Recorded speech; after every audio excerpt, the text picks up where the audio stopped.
বিশ্ববাসীর উদ্বেগ এবং নিন্দা সত্ত্বেও গাজায় গণহত্যা থামছে না।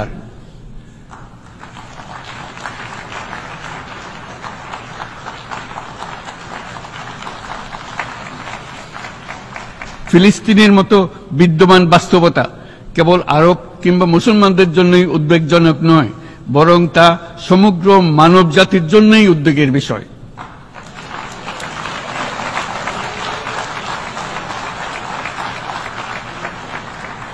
একজন মানুষ হিসেবে প্রত্যেক ফিলিস্তিনির জীবন অমূল্য।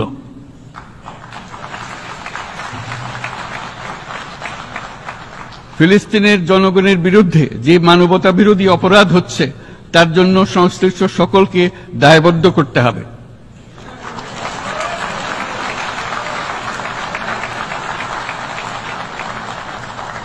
ফিলিস্তিনের জনগণের উপর চলমান নৃশংসতা, বিশেষত নারী এবং শিশুদের সাথে প্রতিনিয়ত যে নিষ্ঠুরতা বিশ্ব দেখাচ্ছে, তা থেকে নিস্তারের জন্য বাংলাদেশ অনতিবিলম্বে সম্পূর্ণ যুদ্ধবিরতির আহ্বান জানাচ্ছে।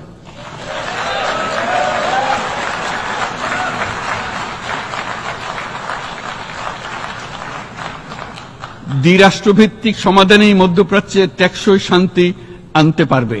তাই জাতিসংঘ সহ আন্তর্জাতিক সম্প্রদায়ের সকলকে এর বাস্তবায়নের জন্য এখনই উদ্যোগ নিতে আহ্বান জানাচ্ছি। আজ করে দোয়া করি গাজাবাসীদের জন্য, ফিলিস্তিনের মুসলিম ভাই বোনদের জন্য। আল্লাহ রাব্বুল আলামিন ছাড়া তাদেরকে আল্লাহ তাদের জন্য হেফাজত করেন, জালিমদের থেকে আল্লাহ তাদেরকে রক্ষা করেন, মাজলুমকে আল্লাহ সাহায্য করেন। নবী সাল্লাল্লাহু আলাইহি সাল্লাম মের দোয়ার যেন বাস্তবায়ন হত্যাকে দাওয়াতুল মাজলুম, মাজলুমের দোয়া থেকে সতর্ক সাবধান। যদি কোনো মুসলিমকেও বলা হয়ে থাকে এই কথা, তাহলে কাফের যে আল্লাহদ্রোহী, আল্লাহর শত্রু, তাদের ক্ষেত্রে এই হাদিসের বাস্তবায়ন আল্লাহর কাছে আমরা দোয়া করি যে আল্লাহ রাব্বুল মাজলুমদের যেন ডাকে আল্লাহ সাড়া দেন, আর জালেমদের যেন আল্লাহ নিশ্চিহ্ন করেন, মাজলুমদেরকে আল্লাহ বিজয় দান করেন।